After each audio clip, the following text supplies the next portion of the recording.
Écoutez mes frères et sœurs, il faut des fois se poser la question, moi qui suis-je par rapport à telle personne?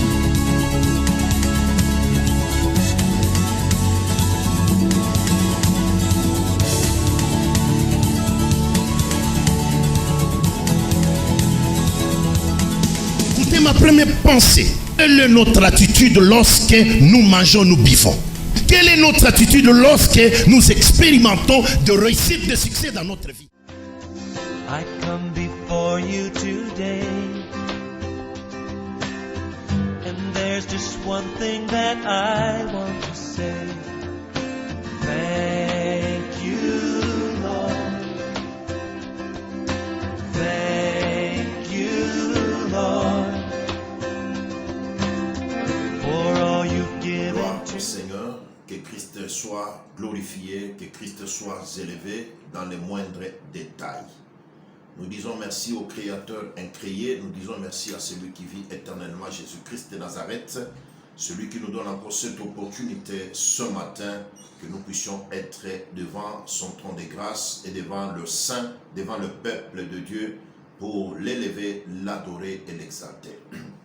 Éternel Dieu Tout-Puissant, notre Père, nous sommes là ce matin, nous reconnaissons ta bonté, nous reconnaissons ta grandeur, nous reconnaissons ta main puissante, ô Yahweh.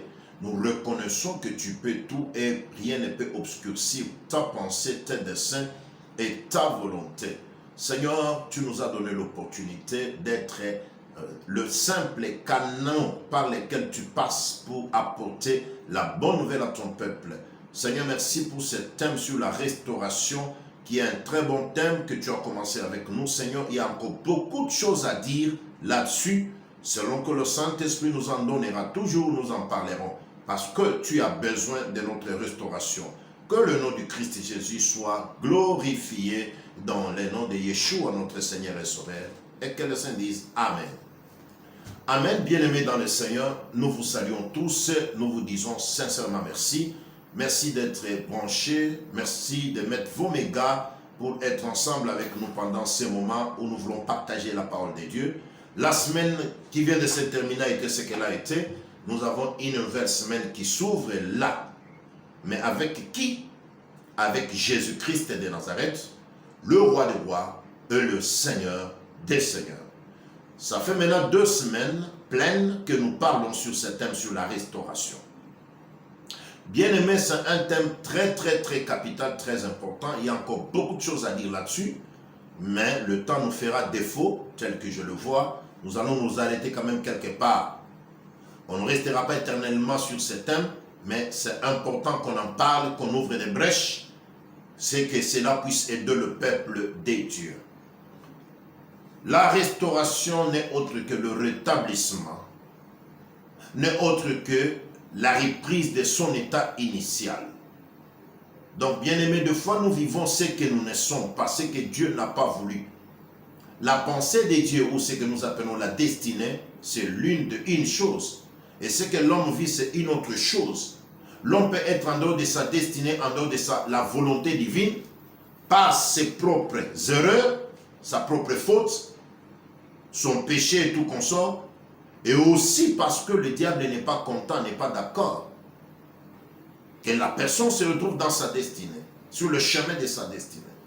Cela pose souvent un problème bien-aimé dans la vie. C'est ainsi que nous avons voulu insister, parler sur ce thème, y revenir davantage pour aider mon frère et ma soeur, afin que dans chacun de nous naisse le besoin de la restauration. Le besoin de la restauration. Ainsi, la fois passée, nous étions en train de parler, nous avons été avec le révérend Jean-Claude Toumba, docteur, qui nous a vraiment bien parlé sur comment parvenir à la restauration. Il nous a parlé de l'écoute de Dieu. Il faut vraiment apprendre à écouter Dieu. Il faut apprendre à mettre en pratique la volonté de Dieu, mettre en pratique les diverses recommandations divines. Il nous a appris que nous devons apprendre à chercher Dieu. Le chambellan, Patriarche Chimouzé, il nous a aussi parlé sur les 3 types d'hommes. Celui qui a Christ, celui qui n'en a pas, et celui qui a fait chute libre. Il est important, bien-aimé, que le besoin de la restauration est réel. Nous avons besoin de la restauration. Vous avez besoin de la restauration. Bien-aimé, tout un chacun de nous. Si quelqu'un n'a pas besoin de la restauration, ça va m'étonner. Je vais aller plus loin, dire même la nation congolaise a besoin de la restauration. Toutes les nations proclament Jésus-Christ étant Seigneur et Sauveur. Nous avons besoin de la restauration. Nos familles ont besoin de la restauration. C'est ce que nous étions en train de partager tout au long de la semaine. Nous avons dit que la prise de conscience, c'est l'étape la plus importante, la première des choses. C'est l'étape qui nous pousse à créer le besoin. Nous avons besoin de la restauration. Sur le plan spirituel, sur le plan physique, nous avons besoin de la restauration. Sur le plan financier, nous avons besoin de la restauration. Sur le plan professionnel, nous avons besoin de la restauration. Que Dieu nous restaure. Des fois, nous vivons dans des miettes, sans comprendre que Dieu nous a réservé de grandes et de belles choses. Je l'ai dit la fois passée, des fois, nous nous contentons de ce que nous avons. Or, ce n'est pas ça la pensée de Dieu. Écoutez-moi, frères et sœurs, prenons conscience. Nous devons prendre conscience. Nous avons parlé de quelques attitudes, de l'humilité, la volonté. Nous devons voir ces choses-là. Et ainsi, le jeudi, nous sommes plongés dans le bain de la prière en train de parler sur un autre élément important pour atteindre sa restauration. C'était la prière profonde. Nous devons être des hommes et des femmes de prière. Bien-aimés, ne négligeons pas la prière. Que ce moment que nous avons connu, ce moment de confinement, ne puisse pas étouffer ta vie de prière. Il y a des gens dont la vie de prière a tellement baissé au détruisement, bien-aimé, de leur foi. Et d'autres choses ont pris place, entre autres la télé. Et puis on nous a donné de très bons programmes pendant ces temps de confinement. Pour nous amener hors la volonté de Dieu, pour nous amener en dehors, bien-aimé, dans le Seigneur. Nous devons prier. Prier. Cet homme qui avait besoin de la restauration de sa vue, nous l'avons vu dans Luc 18. La Bible déclare, bien-aimé, il a crié vers le Seigneur. Il a crié vers le Seigneur. Il a crié vers le Seigneur. C'est-à-dire, c'est la prière. Il a prié profondément. Il a prié en hauteur, en largeur, horizontalement, verticalement. Et Jésus entendit sa voix. Il lui a demandé, que veux-tu que je fasse pour toi? Il a répondu, que je retrouve la vue. Bien-aimé, tu veux retrouver quoi? Il y a quelque chose qui t'appartient, que tu n'as plus, tu dois la retrouver. Nous avons besoin de la restauration. Dieu soit loué. Je vais rester toujours dans la même pensée de la restauration. Essayez de voir les conséquences d'une vraie restauration. Lorsqu'une personne passe par une restauration sincère, lorsqu'une personne passe par un rétablissement sincère, regarde les choses qui arriveront dans sa vie. Nous sommes encore dans Luc chapitre 15. J'aime toujours rester dans un seul texte. Cela nous permet à ce que nous puissions vraiment bien maîtriser le texte. Je crois qu'après cet enseignement, ce texte restera gravé dans nos pensées. Écoutez ce que la Bible déclare. J'ai lu Luc chapitre 15. C'est le 11e verset, nous descendons jusqu'en bas. Jusqu'au 20e verset. C'est là où il y a la pensée de Dieu. Je vais lire et relire encore, c'est important. Il dit encore, un homme avait 2 fils. Le plus jeune dit à son père, mon père. Le père lui répondit, mais voici, donne-moi la part de mon héritage qui doit me revenir. Le père leur partagea ses biens. Peu de jours après, le plus jeune fils ramassa tout ce qui lui appartenait, partit pour un pays éloigné, où il gaspilla sa fortune, en vivant dans la débauche. Alors qu'il avait tout dépensé, une importante famine survint dans ces pays. Il commença à se trouver dans les besoins. J'ai insisté sur les besoins. Il alla se mettre au service d'un des habitants du pays, qu'il envoya dans ses champs garder ses porcs. Il aurait bien voulu se rassasier des caroubes qui mangeaient les porcs. Personne ne lui en donnait. J'aime le 17e verset. Il s'est mis à réfléchir et s'est dit, dans d'autres versions, ayant rentré en lui-même, Combien d'ouvriers dans la maison de mon père, chez mon père, ont du pain à l'abondance, et moi je meurs de faim ici. Je vais me lever et retourner vers mon père, et je lui dirai, Père, je péché contre le ciel et contre toi. Je ne suis pas digne, je ne suis plus digne d'être appelé ton fils. Traite-moi comme l'un de tes serviteurs. Écoute, il s'éleva, alla vers son père. Alors qu'il n'était pas encore loin, son père le vit et fut ému de compassion. Il courut, se jeta à son cou. Il l'embrassa. Et le fils lui dit, Père, j'ai péché contre le ciel, contre toi. Ça, c'est la déclaration du fils. Je ne suis plus digne d'être appelé ton fils. Considère-moi comme l'un de tes serviteurs. Alors, le père dit à ses serviteurs, amenez vite le vêtement, le plus beau vêtement, mettez-lui. Apportez un anneau, mettez-lui l'anneau au doigt. Mettez-lui des sandales aux pieds. Amenez un veau gras. Tuons et mangeons. Réjouissons-nous car mon fils que voici était mort. Il est revenu à la vie. Amen. Voilà, bien aimé dans le Seigneur, le récit auquel nous retournons à tout moment pour essayer de partager la pensée de Dieu. Cet homme avait 2 fils, nous l'avons insisté. Le plus jeune a cherché, à cause de l'esprit d'indépendance, il est parti très loin. Il a tout dépensé. Nous en avons parlé à maintes fois. Mais le problème qui m'intéresse, c'est lorsqu'il a pris conscience de retourner vers son père. C'est lorsqu'il se décide, il cherche la restauration. Il arrive chez son père. Qu'est-ce qui va se passer, bien-aimé? Lorsqu'on prend conscience de son état et le besoin, bien-aimé, de la restauration, qu'est-ce qui va se faire? Regardez les avantages des choses qui se passent lorsqu'on prend conscience de son état et on a besoin de la vraie restauration. La vraie restauration comme conséquence, premièrement, Dieu va rétablir. La restauration rétablit. Quoi? Premièrement, la communion avec son Dieu et son prochain.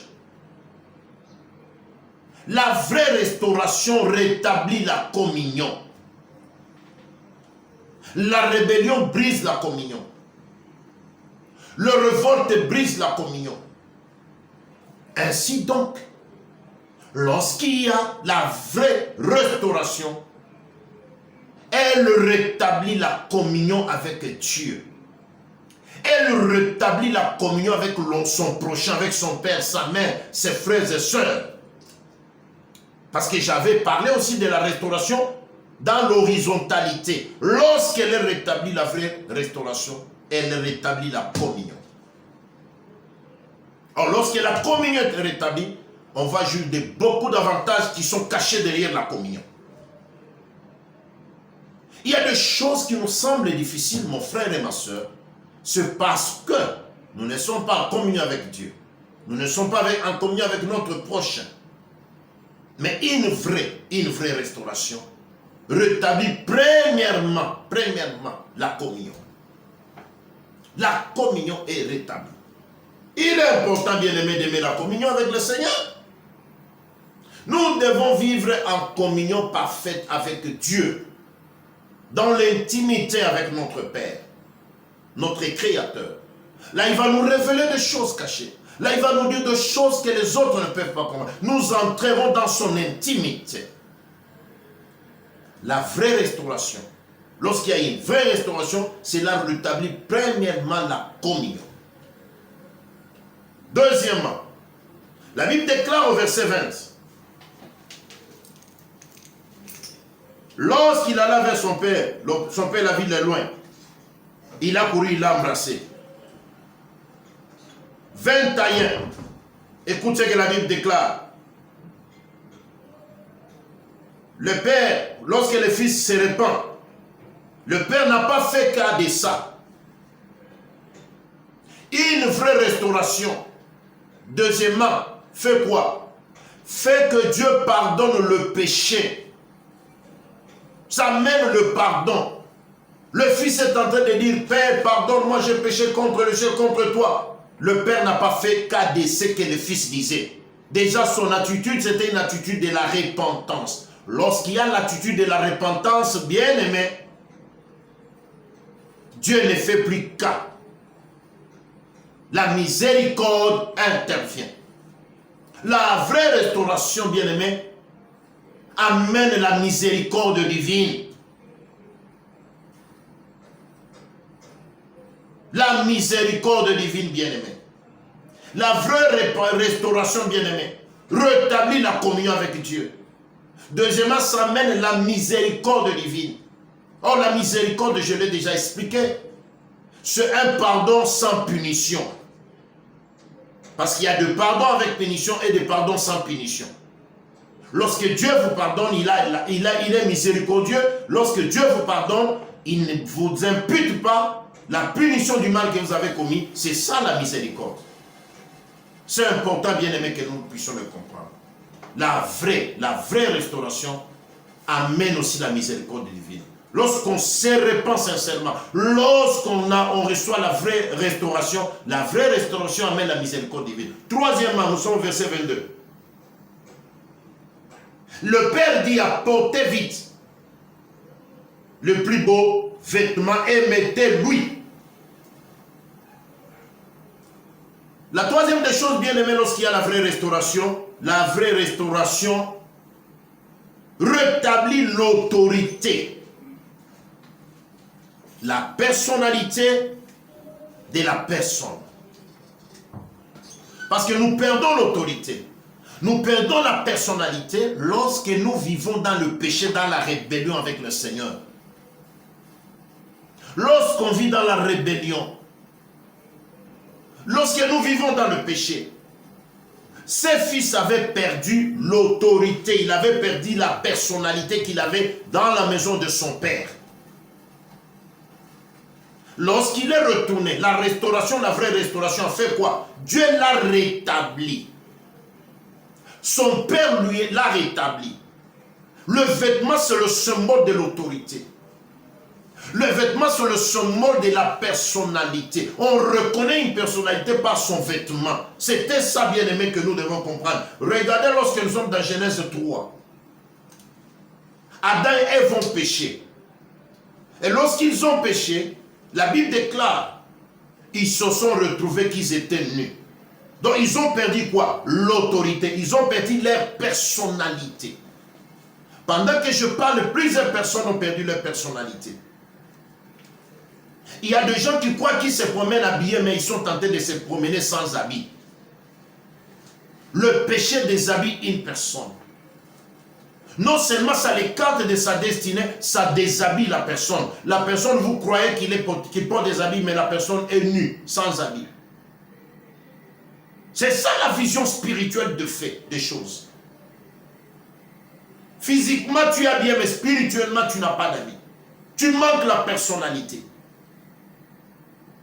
Regardez même Genèse chapitre 37, lorsque la Bible nous parle de Joseph. Son père lui a cousu un habit multicolore. Cet habit-là symbolisait quoi? L'autorité. Cet habit-là symbolisait la personnalité de ce jeune homme. Est-ce que tu as encore ta personnalité? Voilà pourquoi la puissance de la restauration est venue. Je le disais, je dis les choses que Dieu m'avait montrées. Il y avait une grande gloire, une nuée qui descendait. Dieu m'a dit, c'est la puissance de la restauration qui va toucher les différents domaines de la vie des gens. Et il y a des gens qui sont revêtus encore de l'autorité. Qui sont revêtus encore de leur personnalité. Fais confiance à l'Éternel, ton Dieu, mon frère et ma soeur. Tu as perdu la personnalité, tu as perdu l'autorité. Mais la puissance de la restauration vient te remettre ce que tu as perdu. C'est ça la vraie restauration. Elle rétablit quoi? La personnalité. Elle rétablit l'autorité que nous avons. Ce qu'on avait, on a perdu. C'est maintenant là, la restauration va nous rétablir dans notre autorité. Le Père dit, apportez vite la plus belle, le plus beau vêtement. C'est le symbole de l'autorité. Remettez l'autorité à mon fils. Il a perdu l'autorité. Il a perdu la personnalité. Parce qu'il était déjà devenu sale. Regardez Joseph quand il était en prison. Quand il est sorti, le premier geste, on lui a ôté les vêtements des prisonniers. On lui a ôté la personnalité d'un prisonnier. Regardez 2 Rois chapitre 1er. À partir du premier verset, vous descendez. Si vous voyez le verset 8. La Bible dit les messagers du roi, lorsqu'ils ont rencontré une personne qui les a dit retourner, lorsqu'ils arrivent vers le roi leur pose seulement la question. Quel air avait cet homme-là? Les gens n'ont pas dit qu'il était court, gros, il avait la barbe, mais il était vêtu. Directement, on a dit, oh, c'est telle personne. Bien-aimé. La vraie restauration, bien-aimé, rétablit l'autorité, rétablit, bien-aimé, la personnalité et rétablit l'identité. Le vêtement, c'est l'identité, bien-aimé. On pouvait identifier Élie le Tishbite par son vêtement. On pouvait identifier Joseph par son vêtement. Lorsqu'on a pris son vêtement, on l'a déchiré, on a mis du sang. On est allé donner à son père. Identifie si c'est l'habit de ton fils. C'est l'identité. Dans l'habit, on reconnaît l'identité. Dieu va rétablir l'identité d'une personne. Et il y a les identités déjà que Dieu est tenté de rétablir. J'insiste et je vous le dis, bien-aimé, devant le Seigneur et devant sa parole. Tu seras rétabli, ton identité te sera restituée. Tu as perdu l'identité, tu es une personne déconsidérée. Quand les gens te regardent, se moquent de toi. Tu n'as plus de personnalité, tu n'as plus d'autorité. Mais Dieu rétablit ton autorité par la puissance de la restauration. La restauration, la vraie restauration. Bien-aimé, la vraie restauration rétablit l'autorité, la personnalité et l'identité d'une personne. Troisièmement, la Bible déclare, le Père ne s'est pas arrêté là-bas. Nous sommes toujours au verset 22. Il dit, passez-lui un anneau au doigt. Passez-lui un anneau au doigt. Écoutez-moi, mes frères et sœurs. Lorsque le Fils arrive, le Père l'a embrassé. Le Père l'a pardonné. Il a commencé le processus de restauration. Dans ce processus-là, il y avait d'abord la communion rétablie avec le Père. La miséricorde tombe sur le petit. Le Père rétablit l'autorité de l'enfant. Il ne sera pas serviteur, mais il rétablit dans son autorité des fils. Il lui retourne la personnalité qu'il avait. Et son identité du fils retourne là-bas. Et le Père va rétablir l'anneau, qui est le symbole de quoi? Premièrement de l'alliance. Bien-aimé, lorsqu'on se rebelle contre le Seigneur, nous détruisons l'alliance. Les gens ne comprennent pas l'importance de l'alliance. Les gens ne comprennent pas la profondeur de l'alliance. Bien-aimé, l'alliance c'est une garantie, une sécurité dans la marche avec quelqu'un. L'alliance c'est une garantie, bien-aimé. C'est une sécurité dans la marche avec Dieu. C'est l'alliance qui a fait marcher le peuple de Dieu de l'Égypte vers la terre promise. Parce que la Bible déclare dans Exode chapitre 2, la Bible dit, j'ai vu, j'ai entendu. Dieu a entendu leur gémissement. Il se souvient de quoi? Pas de la prière, mais de son alliance. Écoutez mes frères et sœurs. La vraie restauration rétablit l'alliance perdue, l'alliance déchirée avec le Créateur, avec Dieu. Même dans la vie courante, dans l'horizontalité, lorsqu'il y a une vraie restauration, ça rétablit l'alliance dans un couple, dans une vie conjugale, dans une famille. Nous sommes en alliance familiale. L'alliance, bien-aimé, c'est une garantie. L'alliance, c'est une sécurité. Dans la marche, bien-aimé, à chaque moment qu'il y a une alliance, l'alliance nous garantit la marche avec Dieu. Et le Fils, le Père l'a rétabli dans son alliance. Pour lui dire maintenant, nous pouvons marcher ensemble. Oublie ce qui est passé. Parce que je te restaure, je rétablis mon alliance avec toi. L'anneau, c'est l'alliance bien-aimée. Le rétablissement de l'alliance. Je disais, l'alliance, c'est une garantie. C'est une sécurité. Aujourd'hui, je sers le Seigneur. Je suis dans la paix parce que je sais qu'il y a une alliance qui me lie avec le Seigneur.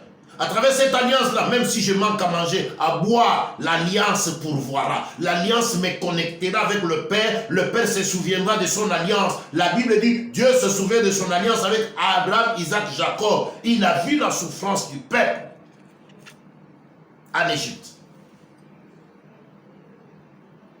Bien-aimé, l'alliance. L'anneau symbolise encore quoi? Le pouvoir de décider. Le petit avait perdu le pouvoir de décider. L'anneau symbolise le pouvoir de décider, bien-aimé. Lorsque vous lisez Daniel chapitre 6, à partir du 16e au 17e verset, la Bible nous dit, soit nous parle de Daniel lorsqu'il était à Babylone. La Bible dit que la loi était interdite, on ne pouvait pas prier un autre Dieu pendant un moment bien déterminé. Et ce qui était grave, la Bible dit quoi? Daniel chapitre 6. Je lis 16e et 17e verset. Écoutez ce que la Bible déclare. Même ces hommes insistèrent auprès du roi. Il dit que sache-le que d'après la loi de Mède et Perse, aucune interdiction, ni aucun décret confirmé par les lois, par le roi, ne peut être modifié. Alors, suivez bien aimé, le roi donna l'ordre de faire venir Daniel et de le jeter dans la fosse aux lions. Pourquoi? Parce que nous descendons du 18, on apporta la pierre, on la plaça sur l'ouverture de la fosse. Le roi y posa l'empreinte de son sceau et de son anneau. De haut, l'anneau. C'est le pouvoir de décider. Lorsque le roi, et vous allez comprendre que beaucoup d'anneaux de roi, c'était même leur sceau. Quand il y avait des décrets, c'est le sceau du roi, c'était l'anneau du roi qu'on mettait. Pour dire que ce qui est écrit est irrévocable. Le petit avait perdu le pouvoir de décider. L'anneau, le père lui remet le pouvoir maintenant de décider. Sur les serviteurs. Combien de gens ont perdu le pouvoir, bien-aimés?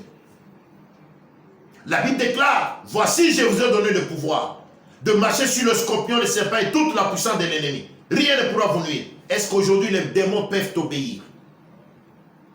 Même la malaria ne peut pas t'obéir. Le mot de tête ne t'obéisse plus. À cause du confinement, je ne pense pas, frères et sœurs. Nous avons perdu le pouvoir parce que nous sommes en dehors de notre destinée. Nous sommes en dehors, bien-aimés, de la volonté de Dieu. Nous avons connu la dégradation totale. Nous avons besoin de la restauration. Lorsque le pouvoir, la puissance de la restauration puisse restaurer le pouvoir que Dieu t'a donné. Sois restauré, restaure encore le pouvoir que tu avais, bien-aimé. Les démons te fuyaient, les sorciers ne résistaient plus devant toi. Mais aujourd'hui, ils sont en train de résister parce que tu n'es plus là où tu devrais être. Écoutez-moi, bien-aimé. Remettez-lui l'anneau. Remettez-lui l'anneau. Remettez-lui le pouvoir de décider maintenant. Il n'est pas un serviteur, c'est le fils parce que son identité déjà est venue à travers la vie.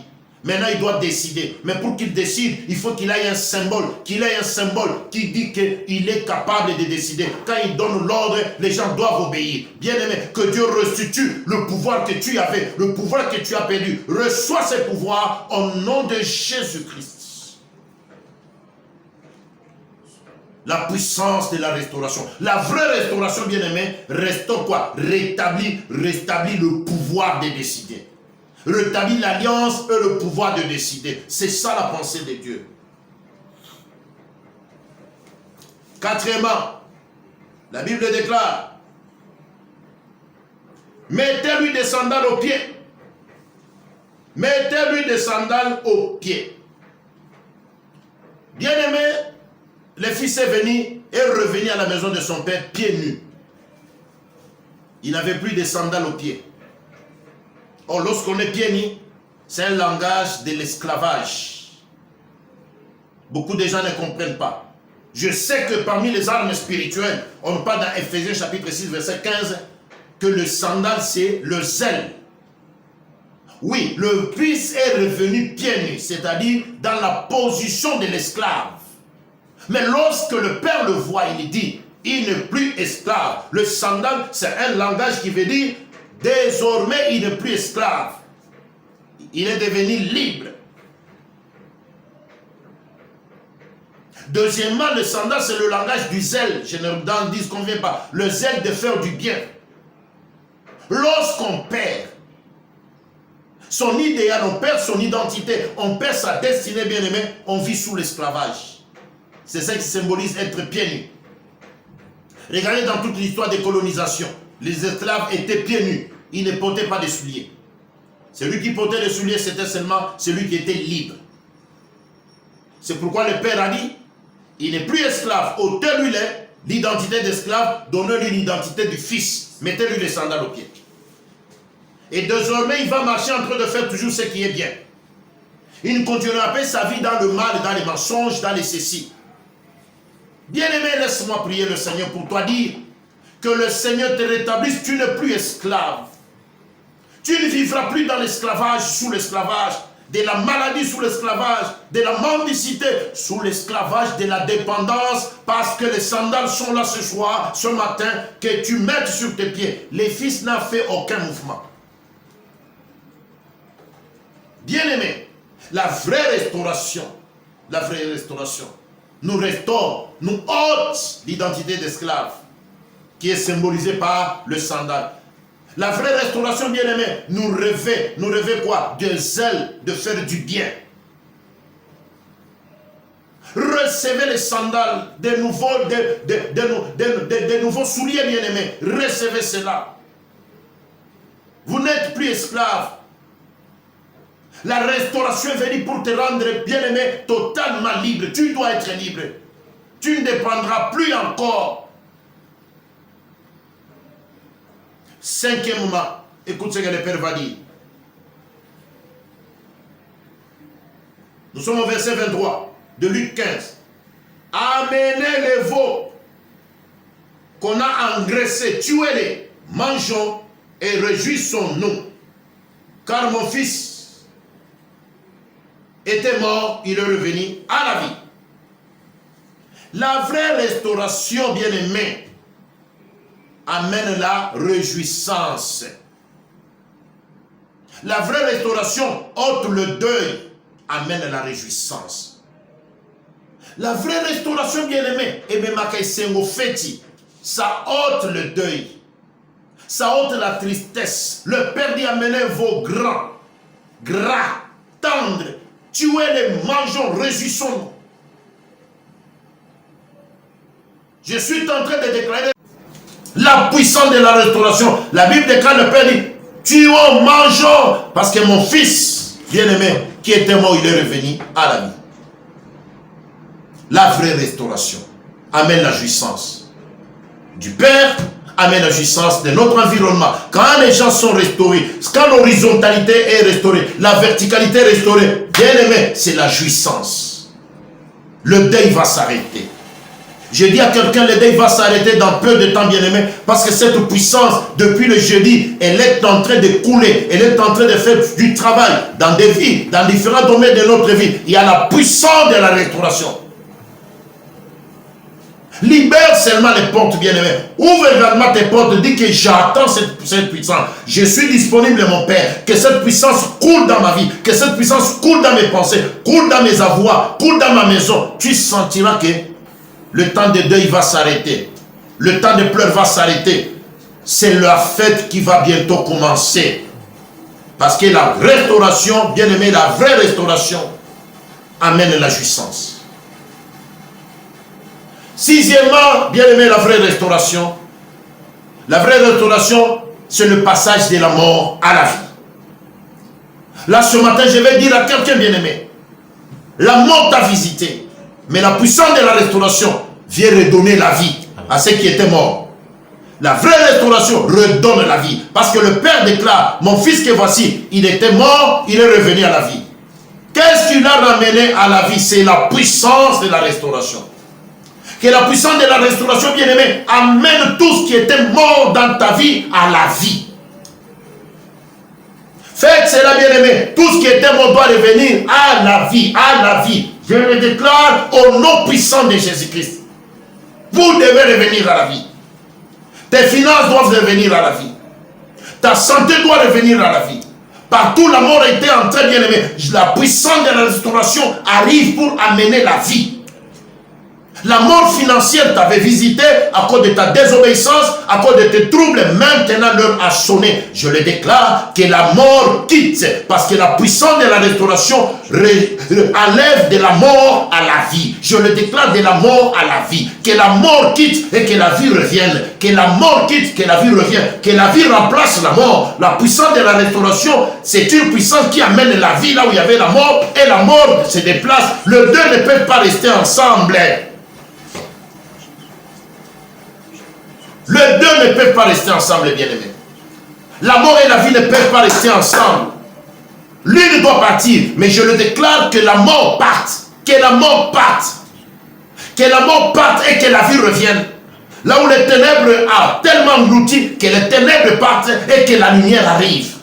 C'est ça la puissance de la restauration. En conclusion, tout ce que le Père a fait, il conclut dans un seul mot. Mon fils que voici. Mes finances que voici. Mes affaires que voici ont connu la mort, mais par la grâce de Dieu, c'est revenu à la vie. Bien-aimé, la vie, la vie. Je suis en train de déclarer, de proclamer la vie dans les domaines de quelqu'un. Dans les différents domaines de ta vie, je proclame la vie. Oh Jésus, tu es la résurrection et la vie. Je t'invite, Jésus, tu es la vie. Entre dans la santé de ta fille. Entre dans ses avoirs. Tous qui ont connu la visitation de la mort, matérielle, financière, la mort physique, la mort professionnelle. Je suis tenté en tant de parler en tant qu'un envoyé de Dieu pour vous tous qui me suivez, même en dehors du pays, que la vie touche les différents domaines de votre vie. Je le déclare sur sa parole, que la vie revienne. Le Père dit, mon fils que voici était mort, il est revenu à la vie. Il n'est pas revenu par lui-même. Ce n'est pas ses efforts qui l'ont fait revenir à la vie. Il y a une puissance. C'est cette puissance de la restauration qui a fait que la mort quitte et que la vie revienne. Laisse-moi déclarer ce matin que la puissance de la restauration coule encore davantage. Seigneur, je te demande que la puissance de la restauration visite encore ton peuple. Partout ils vont me suivre. Ils sont en train de suivre cette parole. Ceux qui vont suivre même en retard, qu'ils reçoivent la vie. En conclusion, mon fils que voici, tout ce que je fais, je le rétablis dans son autorité. Je lui ai donné l'alliance, j'ai renouvelé l'alliance. Je lui ai donné le pouvoir. Mon fils que voici, bien-aimé, je rétablis sa personnalité parce qu'il était mort, il est revenu à la vie. Dieu va t'honorer, mon frère et ma soeur. Ne regarde pas dans quelle famille tu es né. Ne regarde pas le comportement de ta famille.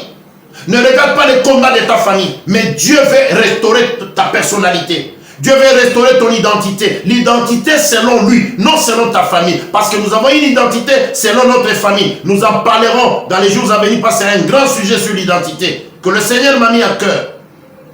Écoutez-moi, frères et sœurs. Vous étiez morts. Pendant ce temps de confinement, le diable croyait que l'église sera morte. Non, bien-aimé. L'église est revenue à la vie. Le peuple de Dieu est revenu à la vie. Vous êtes là ce matin.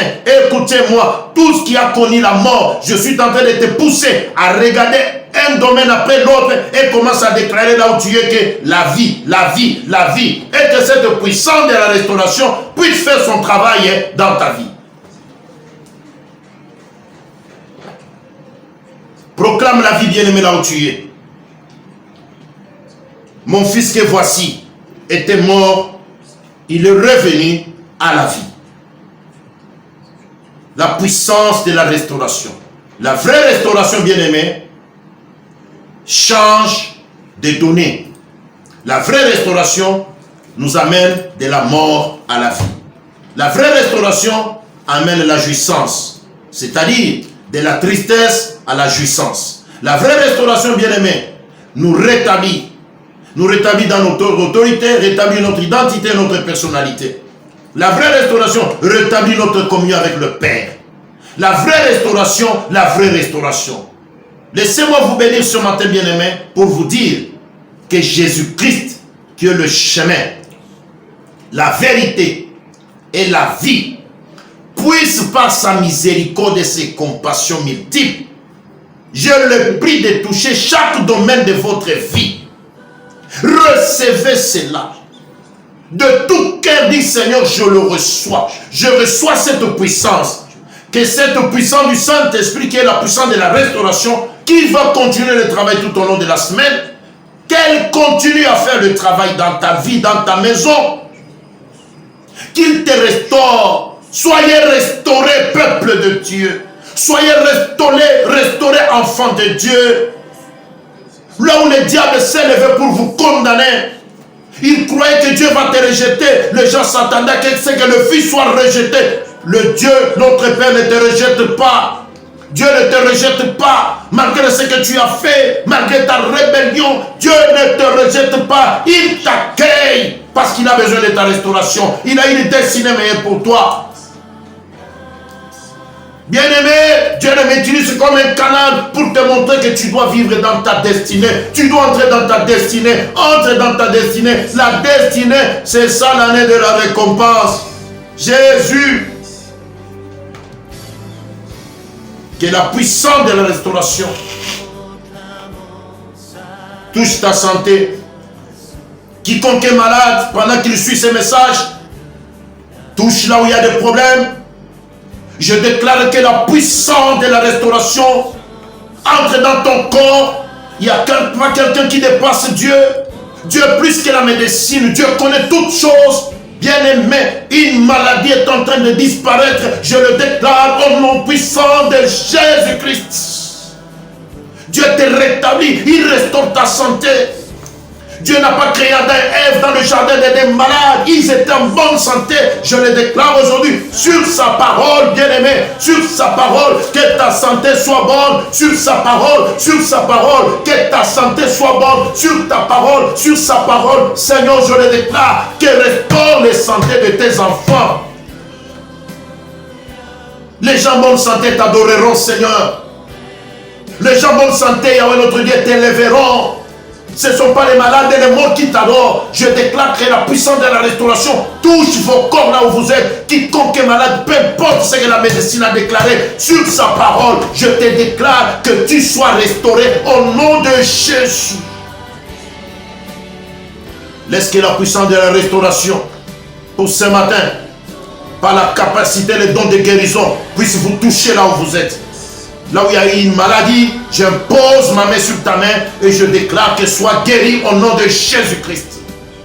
Peu importe la maladie et que les maladies disparaissent dans vos corps, soyez restaurés, que votre corps soit saint au nom de Jésus-Christ. Un esprit saint dans un corps saint.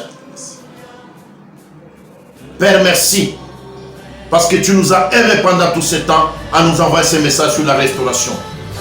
Que Dieu restaure par sa puissance ta maison, que Dieu restaure ta vie conjugale, que Dieu restaure ton travail, que Dieu restaure, que Dieu restaure, que Dieu restaure au nom de Jésus-Christ. Bien-aimés, que le Seigneur, le Dieu de grâce, vous bénisse abondamment. Laissez couler cette puissance de la restauration dans votre vie. Laissez cette puissance couler dans vous. Laissez cette puissance continuer à couler dans vous. Je demande que la puissance continue à couler. J'insiste, la puissance est en train de couler. Reçois seulement cela. Ouvre ton cœur. Ouvre ton cœur. Dis que Seigneur, je le reçois. Tu verras cette puissance en train d'opérer de grandes choses dans ta vie. Reçois cette puissance-là. Au nom puissant de Jésus-Christ. Amen. Soyez bénis, que mon Seigneur, mon Dieu, mon Jésus vous bénisse abondamment.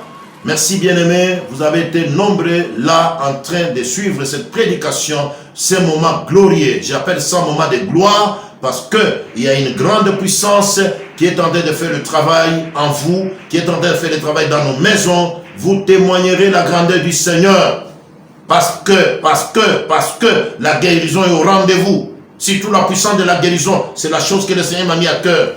Il restaure ton corps, il restaure ce que tu as. Laisse que cette puissance continue. J'insiste, même pendant la journée, la puissance est là, c'est comme une nuée qui est en train de descendre. en train de faire son travail. Soyez bénis, bien-aimés, dans le Seigneur.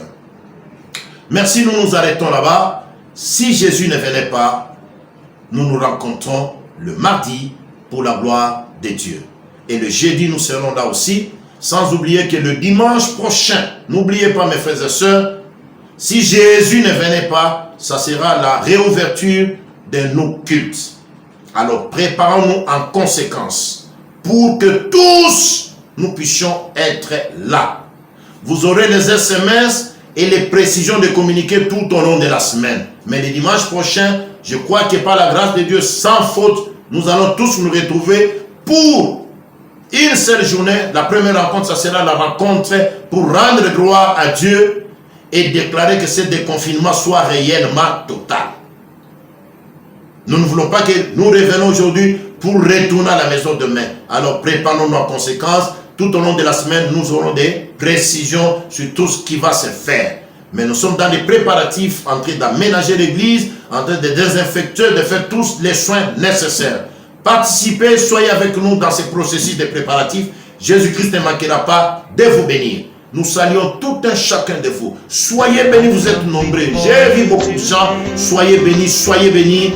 Les communiqués passeront et à la semaine, par la grâce de Dieu, que la puissance des confinements, la puissance des restaurations continue son travail encore. Je le déclare en Jésus-Christ. Amen. Thank you, Lord, for all you've given to me, for all the blessings that I can